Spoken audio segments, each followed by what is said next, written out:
FIR खायमानि हमके आमो तो जतनो साइमान खानाने आं खाखायो मिया जागा एसिस्टेंट इंजिनियर जागा खुमलुंग डिवीजन नि कायसा जोंनो इंग्रेडिएंट जानो फकाजे ओ कायसा जागा स्टेचू सिनि जे कल्चरल स्टेचू आ जागा साबो माने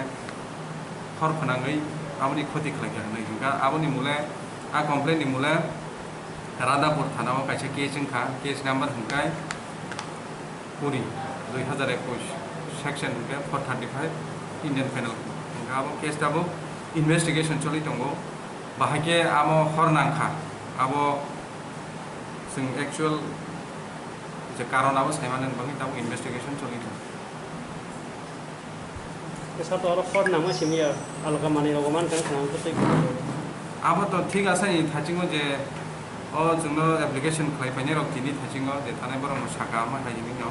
गा जागा जे जा मेटेरियल्स दंमोनि आबो तो जों कालेक्शन खालामया आबो ताबो तो सायमान्य खामो तामो एक्चुअली कारण आ जागा तारपलिन बो खामका खामै गलेमुया जागा ताइसा रानसाय करा थांगा गा जागा जे मेटेरियल्स आबो जों कालेक्शन खालामया आयु इन्वेस्टिगेशन आबो एग्जामिनेशन नि फरे नो रिपोर्ट मामनि फरे आबो सायमाननाय investigation to stage Dini 18 tarik August Norok Saimangkana Tangnai Salo Chini Khumulung headquarter je Chini PWD Jomani wo Chini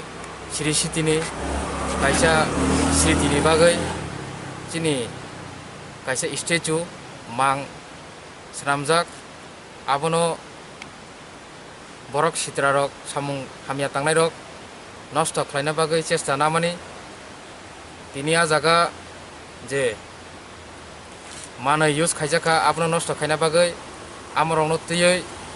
chini bukhao belai kheno kaisa buskangni salroka tamungnai ni wansogoi जों খুব তা bukha bisingo gobir kaisa wansomung no tiyoi जों tini thanao ma phaika thanao সেই দুষ্কৃতিরংনো immediately নাইতুবুই arrest খাইনা বাগৈ जों तिनी FIR खायका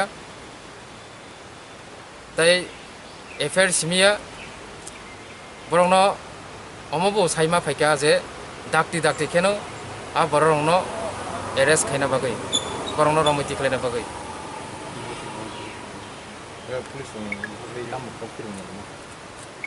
police रक जोंनो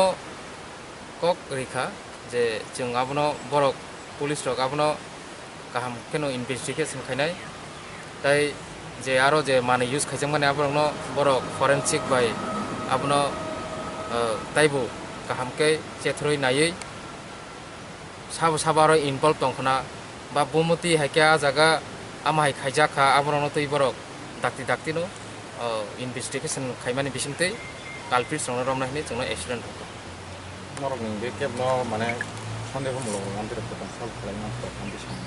সন্দেহ খালাইনা angke chini kwbangma সন্দেহ জনক borok tongo pheba a borokno जों direct bumungkhona thangya ba a group no जों direct sana thangya obono je tipra sani hamkraini kebeng mung jodi engui tongkhangkai buskangni salo borok hama baranai borok o hani kubui kheno o hani kamai ma thanai Bye.